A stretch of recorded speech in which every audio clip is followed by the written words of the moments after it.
This week on the Computer Chronicles, Windows XP. We'll show you the new XP Home Edition and give you some advice on whether or not it's worth the upgrade.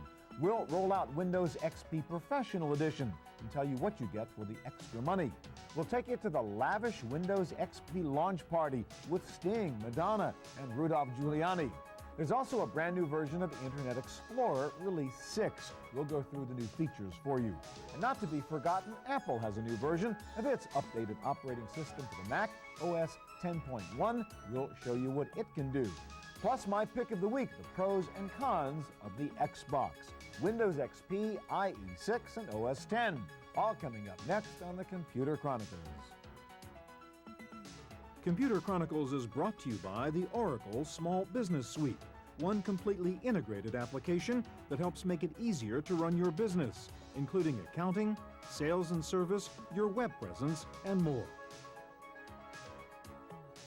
Additional funding is provided by PC to PC, the online migration service from PC First, moving files, applications, and preferences from your old computer to your new one.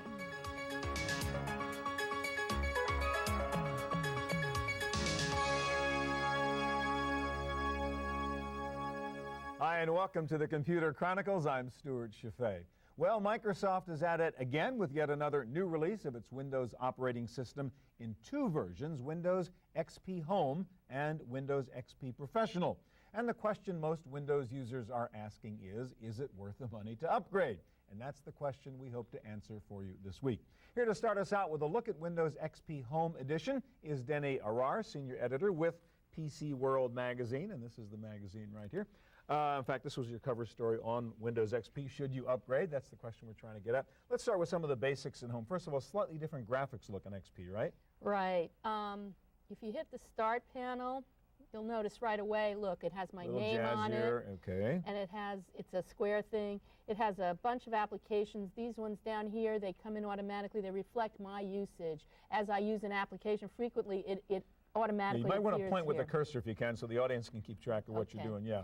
And then the ones on top here are ones that are fixed. They're always here. And then you've got these other things. It's just more things to get to. Right. Now, I see you have Windows Messenger down there in your taskbar. That's included now in the operating system, right? This is an instant messaging client a la AOL Instant Messaging or ICQ.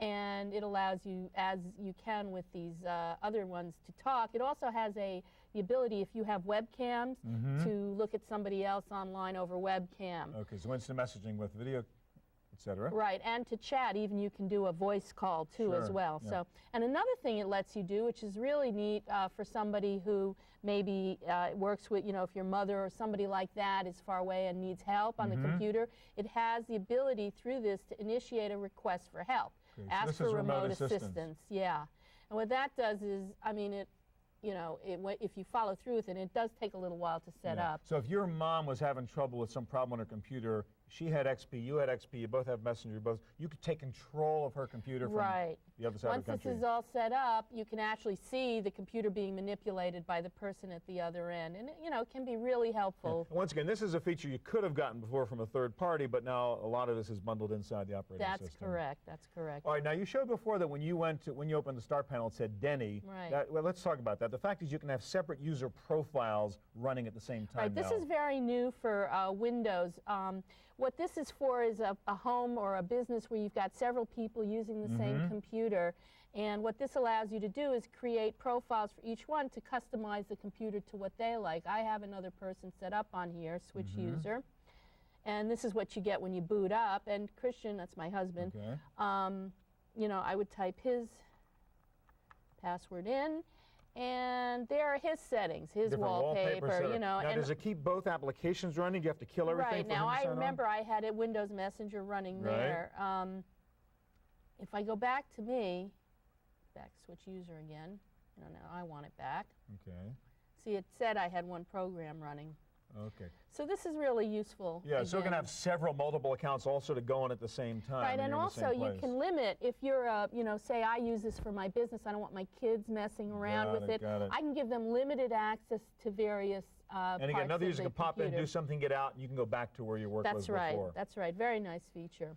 All right, what other things can we talk about? I guess one of the best features of XP is something you can't really show, and that is that it sort of works, right? Right. It's a much more stable operating system. If you've been using Windows 95 or 98 or Millennium, you know, it really does, it crashes less. That's a very good reason to get an operating system, especially, I think it bears mentioning that even though this is called Home Edition, this does not mean that it's not appropriate for a lot of small and medium businesses, because the features that it lacks that are in professional are really IT, you know, staff oriented, and many small businesses do their own IT work. Sure. So bottom line, worth upgrading if you're a 98 user or an ME user? I would definitely take a look at this. There are very few people.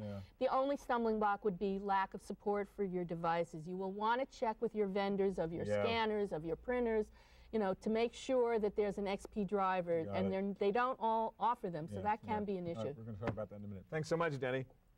All right, well, for a little bit more money, you can upgrade to Windows XP Professional Edition, a little bit more geared to the network or office environment.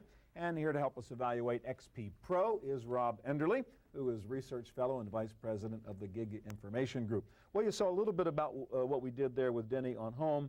The fact is, Home and Professional are very much alike, aren't they? Well, pretty much identical under the covers. They use the same kernel. In fact, it was Microsoft driving to this single kernel, the single architecture, to reduce costs, reduce support, not only for them, but for third-party software developers and device manufacturers who were having problems trying to integrate with Windows NT, 2000, 98, ME. It became a nightmare, so it makes it easier for them. So XP Home and Pro are really Windows 2000.1 or something? Yeah, Windows 2000.1 is a good way to look at it. It allows somebody to go from work, go to home, and kind of have the same kind of experience. Okay, so just briefly describe, what is the difference in Professional? What do you get? How is it better if you're in a more heavy-duty network environment where you care about that issue or security? Well, if you're in a large corporation, typically you plug into a domain. You might have Microsoft's Active Directory in the background, so a person can log in and they can kind of get access to all the printers, all the storage facilities, and everything else located across a very robust and geographically dispersed enterprise. It's got that capability. Where somebody at home, you got a printer here, you got a couple machines maybe in the house. You don't need all that stuff, and you really don't want to have to administer thousands of machines anyway. All right, let's talk about some of the features which might be more of interest to the professional user, even though a lot of these are also in home. One is the Transfer Wizard, which makes it easier to migrate from one machine to another, which again was an old third-party idea, but now is in the operating system. Yeah, folks like Altiris and Miramar did products in the space, but we looked at customers last year, and for instance, the #1 reason that most of them were not buying new machines was because it was costing them to move to them, and users were saying, wait a minute, it's working, leave me alone. So what this does is it provides an easy way for you to pull all the stuff from a user from their old machine and then go ahead and put it onto a new machine. For instance, on this menu, you just identify whether this is the new or old machine, the machine that's getting the stuff or giving the stuff. It creates a big file. You transfer it to the new machine. In a matter of an hour or so, you can go grab a cup of coffee. You can come back and you can have new machine looks like the old machine. New machine looks identical to the old machine. Okay. Another nice feature, a lot of people are into the Wi-Fi 802.11b world right now, and this has a nice feature there in terms of wireless networks. Go through that, Rob. Well, it's where they really did an awful lot of the improvement in terms of the networking. It allows you to go through and discover wireless networks. Up to now, you had to kind of figure out what the system ID was for these access points, and they might be written on the bottom, which is a real problem if they're up in the ceiling. Or they might be someplace else. This actually discovers them, so you get the system IDs on here. You double-click on it. If it's not encrypted, you're on almost immediately. So you just wander around. It'll tell you what wireless networks are around there. Absolutely. Okay. We talked a little bit about this with Denny, but system restore, things like driver issues, show how XP works better there. Well, this actually takes its core from Windows ME, which was an incredibly unreliable product and kind of lived on system restore. It was down so much that you used that to restore yourself back to a point when it was actually working. This has that, and from the standpoint of an administrator that is administering thousands of machines, having a user be able to go back and fix problems they created, realize that about 80% of the problems that helped us deal with, the user created them themselves. It brings up an easy screen to say, okay, restore it to an earlier point. Does it automatically find earlier points, or do you have to set those? Absolutely. It goes back and whatever. Anytime you install a major piece of hardware, it actually sets a point, and you can go back to that particular point, and when it was working, and you're back in, and you're up and restored. Okay. Another version of that, or a piece of that, I guess, is driver restore. Another problem, you install a new driver and you've screwed things up and you want to go back to where you were just with regard to a device driver. Yeah, I've had this experience myself. I put it in a video card and somehow I've lost a set of features. For instance, I like to use twin monitors. Almost every time I put in a new card, only one monitor comes up when I'm done. So I just take it back to the earlier driver. Suddenly I've got both monitors up. I'm not spending the time online or with the help desk. I fixed it myself. Useful. Dynamic updating, that's a nice feature too, right? Yeah, absolutely. What does it do? What it does is allows it to go back to the Windows Update site and pull down driver updates, patches to the operating system, and it loads them behind the scenes. And so instead of having to go up and download from the Windows Update site, which is what you've had to do before and do it live, kind of wait for it to download and then do stuff, it's all waiting for you on your machine. You click go, it installs it, you're off and running. All right, summarize now pros and cons of XP Professional. Well, the big pros are it's much better on a network. It's a 0.1 product. Corporations like 0.1 products instead of a 0.0 product. And it's a huge jump in terms of security and reliability from the 9X base. Disadvantages are they could still have gone farther with regard to network discovery. A lot of folks, I mean, we talked about the wireless stuff, but realize a lot of folks are going from the corporation, they're going home. They've got to change network settings and the rest of it. It is not seamless at all. Some might be dynamic, some might be fixed IP addresses. Still a very big mess. So it's one of the improvements they clearly could make. All right, bottom line question again, is it worth the upgrade? For most folks, it probably is, because most folks are on a 9X product. If they've already done a migration to Windows 2000 and they're stable, they might want to wait till the next version, Longhorn, which is going to be out a little bit over a year. Using 95, 98? 95, 98, it's an easy decision. Do it. Yeah. All right, thanks very much.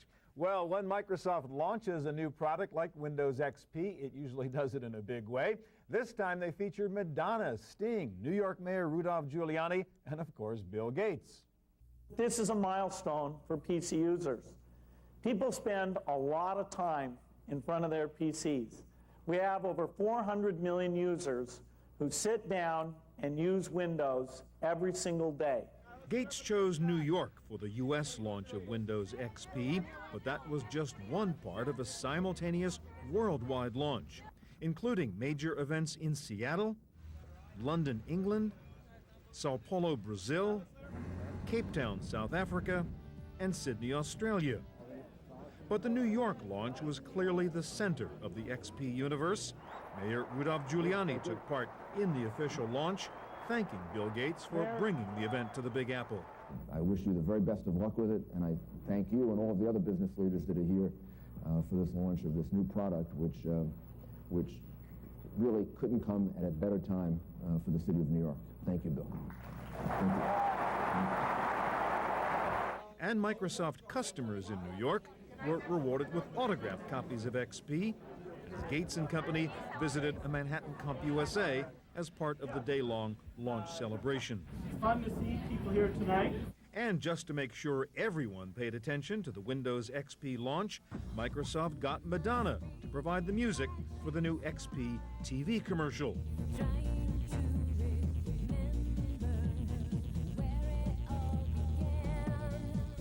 And the launch day concluded with a live webcast of a concert in New York's Bryant Park as Bill Gates played host to rock star Sting. Ladies and gentlemen, Sting.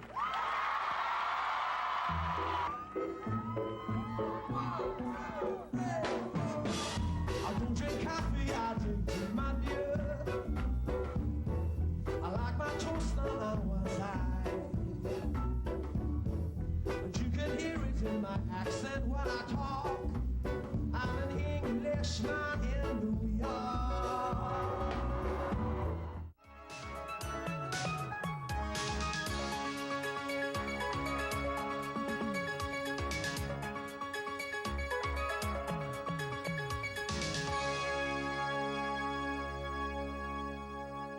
Well, Microsoft has not only upgraded its operating system with the launch of Windows XP, it has also come out with a new upgrade to its web browser, Internet Explorer version 6. And here to tell us about the changes in IE is Mike Elgin, former editor of Windows Magazine, now editorial director for Interex. Mike, let's talk about some of the things that are new in IE. A lot of people don't even know that there's a 6 out there with lots of different things in it. And then one of the things you like is this picture resizer or whatever. Explain what that does. Well, what this is, you're looking at here at a picture, standard JPEG in the browser window, and it looks pretty normal. Now, you'll notice if I reduce the size of this picture, the picture reduces as well automatically. It's called picture resizing. Right. It's a very nice feature.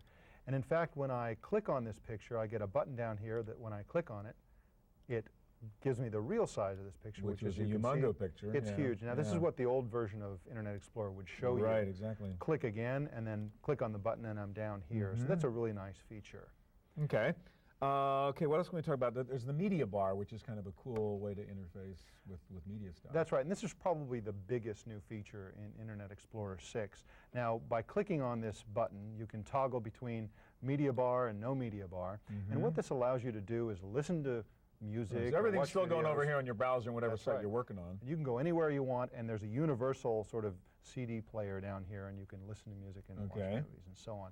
Pretty neat feature. All right, media bar. Now, another thing that's nice, sort of relates to the picture resizer in a way, is the ability to print selectively through a better print preview. That's right. One of the big demands from some earlier versions was the ability to print preview, and of course they put that into a previous version of Internet Explorer. Now they've really done something great. Now, I've got a page here with frames. I'm going to click on Print Preview, and you'll notice an option in the Print Preview button here that lets me look at the page as it looks in real life. A lot of times you don't want to print the page as it looks. That's right, because oftentimes they're advertising and so on. So I'm going to select one of the options, which is all frames individually, and then I'll reduce the size here, and I can see each of the frames individually and print them individually. Ah, cool. Okay. Yeah, that's a nice feature. All right, so now another thing, let's talk about related links, which is a nice thing that's built into IE6. Okay, well here we've got the Computer Chronicles site, and we've got related links on this side. Now, Where's it getting that from? It's getting that from Alexa, which is the search engine. It's very intelligent. It actually works very nicely. Not too bad. NetCafe was the first thing it came up with. That was pretty smart. That's right. Okay. Now, as you, one problem with it is that as you go across the internet, these links stay there until you select the option again. They don't shift with the pages that you look at. All right. Another nice feature that's built in is improved privacy controls, right? Particular cookies and stuff like that. Show us what it does. Okay. Well, I'm bringing up the Scientific America site, and I'm going to demonstrate this before I tell you what it does. Now, as I bring up this site, I'm getting cookies both from Scientific America and also from their advertisers. And I've selected to be prompted for the advertisers' cookies and just give me the Scientific America. So you can choose one cookie but reject the third-party cookies. Third-party cookies are rejected. So I'm going to block each of these individually. Then the site will come up. I think there's probably another cookie on here from a third party. There it is, two more. And now I've got the site, no cookies other than the one from Scientific America. Because the problem is a lot of advertisers, you don't know who those are going to be. Exactly. And another great feature related to that, if I may, is down here you'll notice a little icon. The little lower right-hand corner we're looking at That's right. It's right a privacy report. Now I'm going to double-click on that, and I get this, and I'll double-click on one of these, and I get all the information that Internet Explorer knows about what's been going on under the hood about. Tells you what it did to protect your privacy, because a lot of advertisers will drop a cookie even if you tell them not to. Yeah. All right, so a couple of nice features here. I think we covered just a few of them, but some of the key ones. It's kind of an easy decision on an upgrade, isn't it? Absolutely. It's free. Free of charge. If you're already using an old version of Internet Explorer, this is better. And if you're using XP or XP Pro, you've already got this. Built in. So go in there and find some of these new features. Final question. There's still a lot of Netscape fans out there. And in fact, Netscape has been ahead of the curve a little bit with some of these features. How would you compare the new Netscape versus IE6? Generally speaking, I think IE6 is a little ahead. I've always been a big fan of having both. It doesn't do any harm to you. But if you're a Netscape fan, stick with Netscape. This doesn't push it far enough ahead for you to lose that preference. Right. Thanks so much, Mike.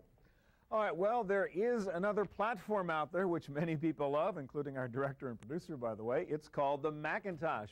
And Apple has recently released the latest version of its new operating system for the Mac, OS 10.1.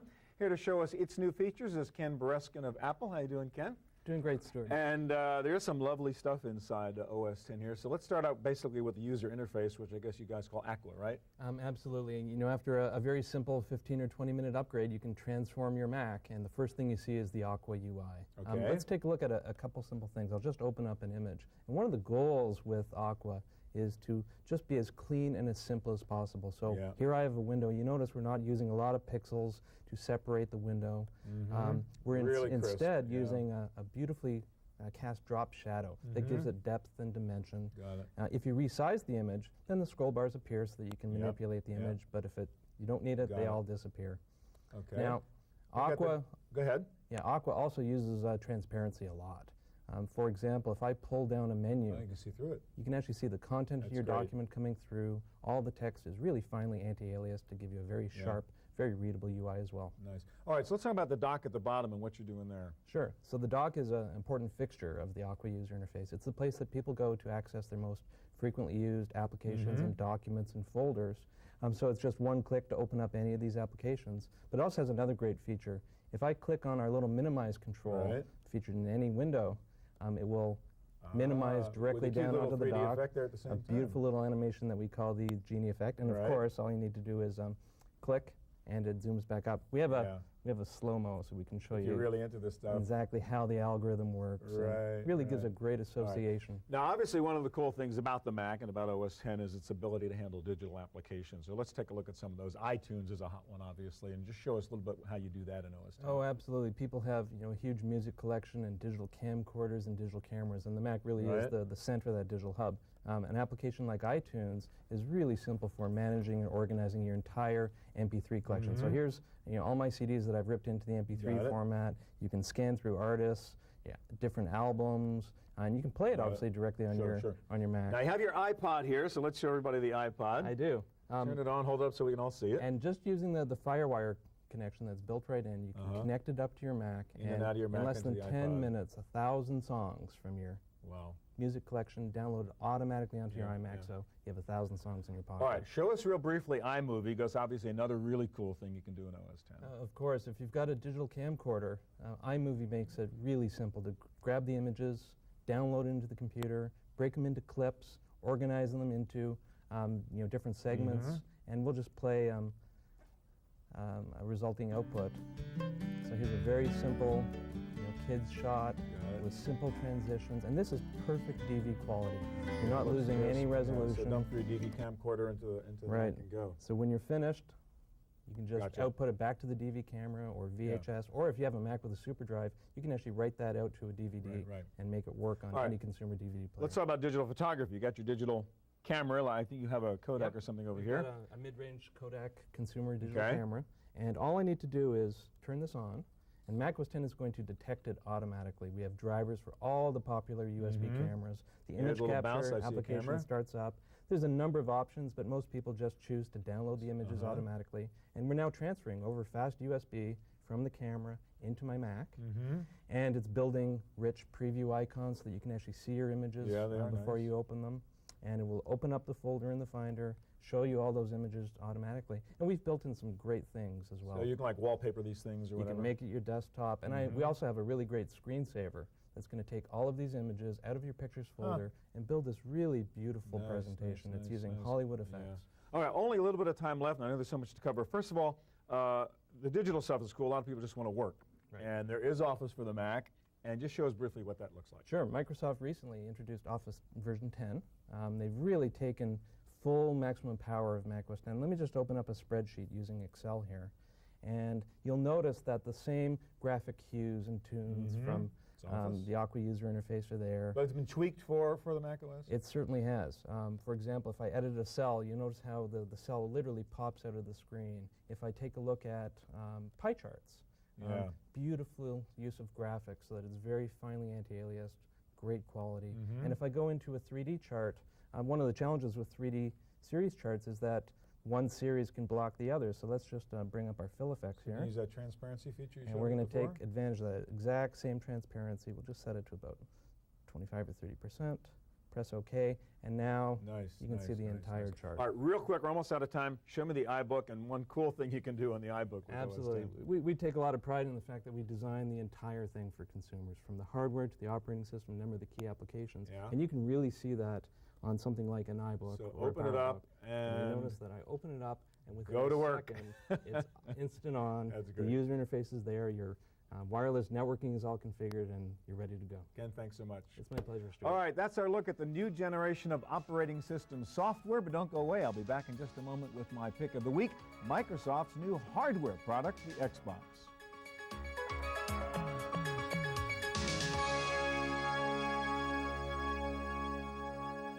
Now for my pick of the week.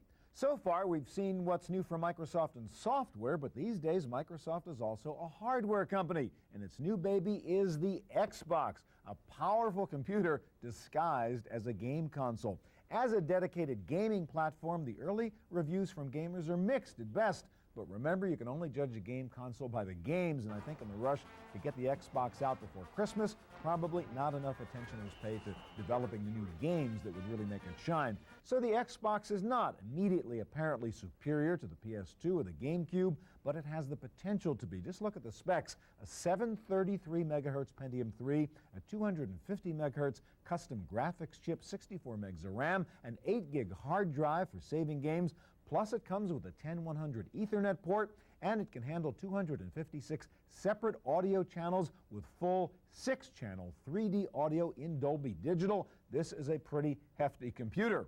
The first slate of games for the Xbox are cool, they look and sound great, probably not enough to justify switching platforms, at least not yet. Now, one nice feature I do like about the Xbox actually is the newly designed game controller. It has a real solid feel to it, and it gives you lots of options for how to configure it. Now, the future of the Xbox clearly seems to be as a high-power broadband terminal. Online games, an MSN bundle, and Windows Messenger are no doubt somewhere in the pipeline, along with an optional keyboard. One of the coolest things, by the way, about the Xbox, given its fantastic sound capabilities, is the built-in audio CD player, which lets you dump CD tracks onto the hard drive and then build your own playlist, which you can then substitute as the music track for most games. The Xbox is selling for $299, but for some odd reason, you have to buy an extra add-on kit to enable it to play DVD movies, even though the game discs themselves are in DVD format. Well, that's it for this week's Computer Chronicles. If you need more information on anything you saw on this week's program, please check out our website at computerchronicles.org. Hope we'll see you here again next week.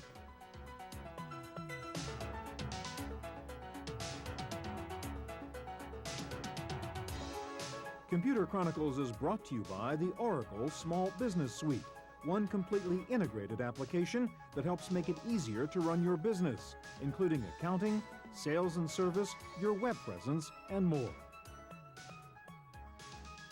Additional funding is provided by PC to PC, the online migration service from PC First, moving files, applications, and preferences from your old computer to your new one.